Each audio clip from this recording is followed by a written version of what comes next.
জয় জগন্নাথ মহাপ্রভু। আজকে রথযাত্রা উপলক্ষে আপনাদের জন্য নিয়ে এসেছি একটি দারুণ তত্ত্ব আধ্যাত্মিক প্রভু জগন্নাথের আজব রহস্য। 10টি রহস্য আপনাদেরকে শোনাবো, একটু লক্ষ্য করে শুনবেন, যা হয়তো কোনোদিন শোনেননি। দেখবেন আমরা যেসব ভগবানের মন্দিরে যাই, ভগবান অভয় মুদ্রায় সবসময় ভক্তদের আশীর্বাদ দিচ্ছেন, কিন্তু প্রভু জগন্নাথ ভগবান একটি এমনই ভগবান, সবসময় দুহাত বাড়িয়ে আছে এইভাবে, মানে উনি ভক্তদের জন্য স্বাগত জানাচ্ছে, ডাকছে, কাম অ্যান্ড হাগ মি, আসুন আমার সঙ্গে গোলা মিলুন। কত দরদি, কত দয়ালু প্রভু জগন্নাথ, আমাদেরকে সবসময় কোল দিবার জন্য এইভাবে হাত দুটো রেখেছেন। এটা হলো ভগবানের একটি রহস্য। দ্বিতীয় রহস্য আপনাদের শোনাচ্ছি, শুনুন। দ্বিতীয় রহস্য, জয় জগন্নাথ, শুনলে আশ্চর্য হবেন, মাথা ধরে যাবে। দেখবেন আমরা যদি শিব পুজো করব মনে করি, তাহলে আমাদেরকে স্নান করে আর শিবের কাছে যেতে হয়, শিব মন্দিরে যাই। কালী পুজো করব যদি বলি, তাহলে কালী মন্দিরে আমাদেরকে যেতে হয়, মানে ভগবান আমাদের কাছে আসে না। কিন্তু প্রভু জগন্নাথ একটি এমনই ভগবান যে ভক্তদের জন্য তিনি নিজের গর্ভগৃহ ত্যাগ করে মূল রাস্তায় বেরিয়ে পড়ে, অর্থাৎ মূল রাস্তায় এসে ভক্তদের জন্য দেখা করার জন্য প্রভু মন্দির ছেড়ে বেরিয়ে আসেন আমাদের জন্য। এটা প্রভু জগন্নাথের এক দ্বিতীয় রহস্য। মাথাটা খারাপ হয়ে যাবে, উনি বুঝতে পারেন যে ভক্তদের কাছে সময় নেই, ওনারা বিজি, কলির মানুষ, তাই আমি কি দেখা করে আসি। তাই প্রভু জগন্নাথ মন্দির ছেড়ে আমাদের সঙ্গে দেখা করার জন্য বেরিয়ে আসে মূল রাস্তায়। এটা তার দ্বিতীয় রহস্য। এবার 3 নম্বরের রহস্যটি শোনাবো, শুনলে আপনি আশ্চর্য হবেন, অবাক হবেন। ফটোতে দেখবেন, দেখুন ভালো করে। ভগবান জগন্নাথের চোখ এত বড় বড়, গোল গোল। আচ্ছা, আরো যত সব ভগবান আছে তাদের চোখগুলো পটলের মতো, আর প্রভু জগন্নাথের চোখ গোল গোল সরার মতো, বড় বড় চোখ। কারণ কি? আসল তত্ত্বটি শুনুন। ভগবান ওই বড় বড় চোখে ভক্তদেরকে তাকান, দৃষ্টিপাত করেন কি না, ভক্তের মধ্যে যদি একটুখানিও কোনো গুণ থাকে, সেই গুণটি তিনি বড় করে দেখেন। যেমন দেখবেন পারদর্শী কাঁচ, ছোট জিনিসকে দেখতে হলে আমরা দেখি এইভাবে, ছোট অক্ষর দেখতে হলে দেখি এইভাবে, খুব বড় বড় করে দেখায়, পরিষ্কার দেখায়। তা প্রভু জগন্নাথ এত দয়ালু, তিনি ভক্তদেরকে তার দৃষ্টি দিয়ে এমন ভাবে বড় করে দেখেন, এইটুখানি যদি গুণ থাকে কোনো ভক্তের মধ্যে, ভগবান সেটাই বড় করে দেখে আর আমাদের ধন্যবাদ জানায়, বাহ তোমার মধ্যে এত গুণ রয়েছে, তুমি এত সুন্দর, তোমার হৃদয় খোলা। আমাদের অসংখ্য ধন্যবাদ জানায় প্রভু জগন্নাথ। এটা তার সব থেকে বড় গুণ। তিনি সব সময় আমাদেরকে খুব বড় বড় চোখে তাকান, দৃষ্টিপাত দেন, এটা তার মহান গুণ। এই জন্যই তো তিনি এত দয়ালু।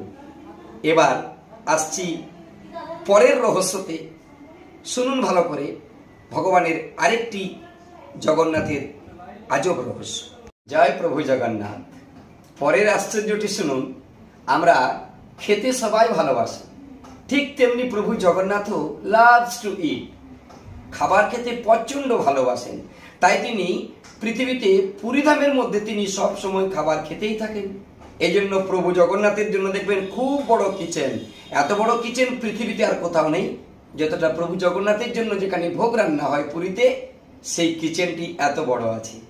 কেমন লাগে? পরের যে আশ্চর্যটি, এরপরে শুনুন। পরের মহত্বপূর্ণ রহস্যটি একটু লক্ষ্য করে শুনবেন।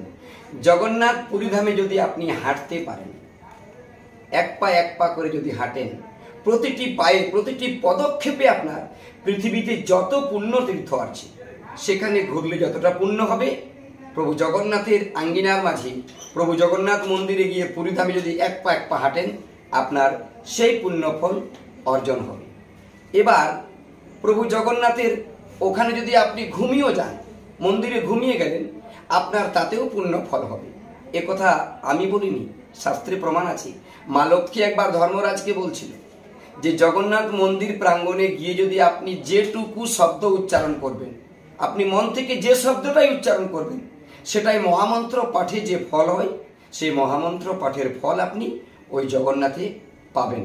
এই জন্য জগন্নাথ প্রভু আমার এত দয়ালু, এত তার মহিমা। এর পরের আশ্চর্যটি শুনুন। প্রভু জগন্নাথের চোখে দেখবেন পাতা নেই, চোখের পাতাই নেই বললে চলে। কেন পাতা নেই? না চোখের পাতা থাকলে পলক হবে। তা প্রভু জগন্নাথের চোখে পাতা নেই কেন? না তিনি ভক্তদেরকে 24 ঘন্টায় 24 ঘন্টা 1 সেকেন্ডও যেন না দেখে থাকতে পারেন না, যেন আখির পলক না পড়ে। তাই তিনি ভক্তদের প্রতি সব সময় 24 ঘন্টা তার কৃপা দৃষ্টি যেন দিয়ে রাখতে পারেন, ভক্তদেরকে দেখে তিনি আনন্দ অনুভব করতে পারেন। তাই তার কৃপা দৃষ্টি সবসময় ভক্তদের প্রতি আছে, যার জন্য দেখবেন প্রভু জগন্নাথের চোখে কোনো পাতা নেই। জয় প্রভু জগন্নাথ। এরপরে আশ্চর্যটি শুনুন। যেমন 4টি ধাম আছে, 4টি ধামের মধ্যে জগন্নাথ ধাম একটি এমনই ধাম যে যেখানে আপনি একবার যদি যেতে পারেন তাহলে আর 3টি ধামে যদি নাও যেতে পারেন, ওই জগন্নাথ ধামে গেলেই আপনার 4 ধামের ফল সেখানে লাভ হয়। যেমন প্রভু জগন্নাথ ঘুম থেকে উঠে স্নান করে যখনই তপস্যায় বসেন তখন তিনি চলে যান বদ্রীনাথ ধামে।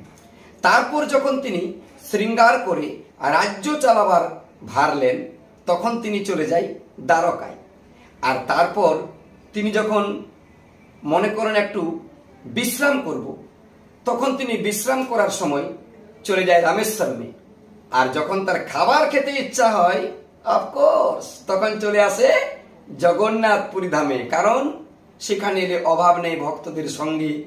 আনন্দে তিনি খুব আনন্দে সেবা করেন মহাপ্রসাদ। প্রভু জগন্নাথের শেষ আশ্চর্য, শেষ রহস্য। হয়তো মন্দিরে কেউ ঢুকতে পারে না, মনে করুন সে ফরেনার হোক, বিদেশি হোক, তাকে ঢুকতে দিচ্ছে না বা ঢুকতে পারছেন না, কোনো কারণবশত আপনি মন্দিরে ঢুকতে পারছেন না। জগন্নাথে পৌঁছেছেন, আপনার মনের আকাঙ্ক্ষা আমি প্রভুকে দর্শন করতে পারলাম না, সে কোনো কারণে আপনাকে ঢুকতে দেওয়া গেল না বা আপনি ঢুকতে পারলেন না, তখন কি করবেন?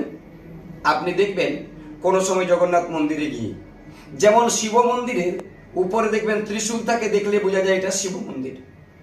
কোনো মন্দিরের, বিষ্ণু মন্দিরের উপরে চক্র থাকে, ঠিক তেমনি প্রভু জগন্নাথের মন্দিরের উপরে একটি অষ্টধাতুর নীল চক্র আছে। আপনারা দূর থেকেও দেখবেন বা সামনেও গিয়ে দেখবেন।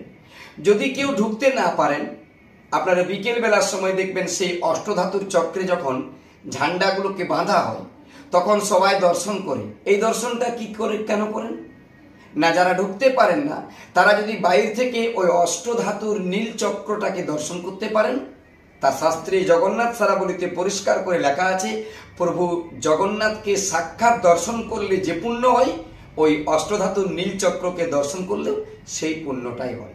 কারণ এটা শাস্ত্রে প্রভু জগন্নাথ নিজে বলেছেন, সত্যম সত্যম ত্রিসত্যম। তা আপনারা এই তত্ত্বটি জেনে যদি ভালো লেগে থাকে, আপনারা চ্যানেলটিকে লাইক করুন, শেয়ার করুন, সবাইকে শোনার সুযোগ করে দিন। জয় জগন্নাথ।